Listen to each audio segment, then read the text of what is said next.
Piazzi तो आपण विभिन्न प्रकार खाइथिबे हेले केबे बंधाकोबी पियाजी खाइछथि आ एई पियाजीटा ना एई शीत दिने खाइबाकू बहुत ही मजा लागिथाय कारण बंधाकोबीटा हमर शीत दिने बहुत भलो मिलथाय आ जदि केबे खाइ नांती ताले ओडिया बो आज ता स्टाइल ले बनेकी देखिबो बंधाकोबी पियाजी चलो तो देखि नबा एटा केमिति बना हुए। नमस्कार ओडिया बो रोसई को आपण मानकू बहुत बहुत स्वागत। बंधाकोबी पियाजी बनेबा पई एडी देखंतु बंधाकोबी को मु छोटो छोटो करिके एमति काटिकी रखिछि। प्रथमे आपण कोबी को धोई देबे तापर आपण सफा करिके भलो भाबरे काटी नेबे चुन चुन करिके तापर देखो मु दउची लुण लुण प्रथमे एथि दउची हमर बंधाकोबी रे जहा भी पानी अंश थिबो भलो भाबरे बाहरी जिवो तो हमर बराडा बनिया को सुविधा हबो। लुण देकी आपण भलो भाबरे एमति गोळै नियंतु तापर आपण 10 रु 15 मिनिट पई कोबी को छाडी दियंतु। एडी देखो 10 रु 15 मिनिट हेइ जायतिला तो एबे हमें कोबी को भलो भाबरे चिपुडी लेबा कारण कोबी रे बहुत ही पानी थाए आ बाहर जायथे लुण दबा द्वारा। तो एबे देखो कोबी को मु चिपुड नउची भलो भाबरे आ देखो केते पानी बाउची कोबी रु। एबे हमें कोबी को भलो भाबरे चिपुडी गोटे अलगा बोल को काढी नबा। एडी देखो भलो भाबरे मु कोबी को चिपुड नेची तो एठी हमें एबे दबा टिके नाको हळदी गुंड तापर एठी मु दउची काश्मीरी लंका गुंड भलो कलर पई तापर एठी अदा रसुण कंचा लंका को मु छेची रखली सेटा को एठी मु देई दउची। तापर एठी देखो गोटे बड्डो साइज रो पियाज को मु काटिकी नेथिली तो छोटो छोटो करी काटिकी नेथिली तो सेटा को मु एठी देई देइची।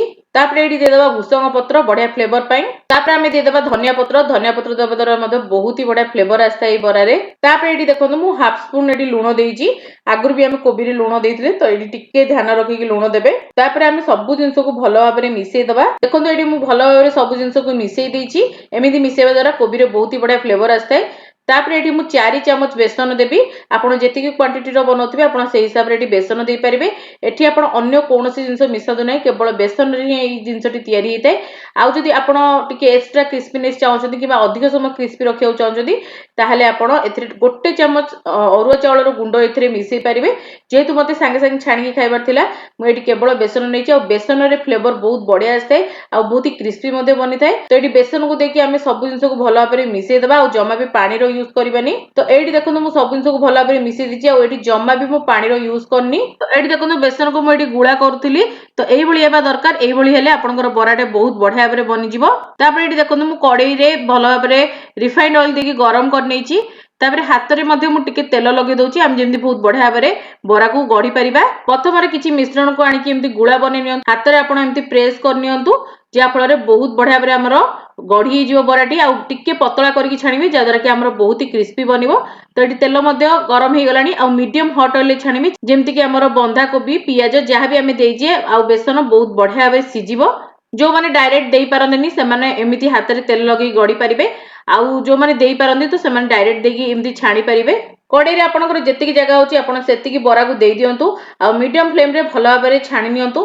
प्रथमे सांगे सांगे चट्टू मारिबेनी प्रथमे आपण 1 रु 2 मिनिट छाडी देबे गोटे पट फ्राई सला परे ही आपण आरपटी को लेउटेइबे। तो एठी देखंतु गोटे मिनिट हेइ जायतिला तो मु आरपट को लेउटौची आ केते सुंदर गोटे पट सेकी हे जाईची। तो एई भली करिया द्वारा आपनकर बरा बिल्कुल भांगीबनी आ बहुत ही खस्ता हबो आ बहुत ही कुडमुडिया हबो। तो एठी देखंतु 1 रु 2 मिनिट छाणला परे बहुत ही बढ़िया भाबरे हमरो पियाजी गुडको रेडी हे जाईची। तो एबे हमें को काढी नबा। तो एठी देखंतु केते सुंदर पियाजी हमर रेडी हे जाईची। आपण भी एई शीत दिन एई पियाजी को निहाती एबे बनांतु आ खांतु बहुत ही पसंद आसीबा आपण मानकू। तापरे आउ जा बळी जायतिला एठी नेक्स्ट पेज रे देकी छाणी नउची आ आपण माने मो वीडियो को को जगह रु देखुचने निहाती एबे कमेंट सेक्शन रे लिखिबे मते बहुत ही बढ़िया लागिवो। जदि आपण मानकू मो वीडियो भल लागुथाय निहाती एबे ओडे लाइक करिवे शेयर करिया को बिल्कुल भूलिबेनी चैनल ले नुआ थिले सब्सक्राइब करिया को तो बिल्कुल भूलिबेनी। एठी देखंतु सेकंड पेज रो पियाजी गुडी को मते बहुत ही बढ़िया भाई छाणी हे गलानी। तो एबे हमें सबु पियाजी को काढी नबा आ एबे हमें सर्व करिबा। एठी देखंतु केते सुंदर हमर पियाजी रेडी हे जाईची। आपण भी बंधा कोबी रे थरे एमती पियाजी बनांतु देखिबे आपन को बहुत ही पसंद आसीबो। संध्या समय रे तो चा सहित पूरा जमी जिवो। आउ एठी मु धनिया चटनी आउ टिके टमाटो सॉस सहित सर्व करची बहुत ही भल लागिबो आपन को। आपण एथिरे टिके बीट सॉल्ट आउ टिके आपण लंका मध्ये छाणी मध्ये खाइ परिबे आउरी बढ़िया लागितै।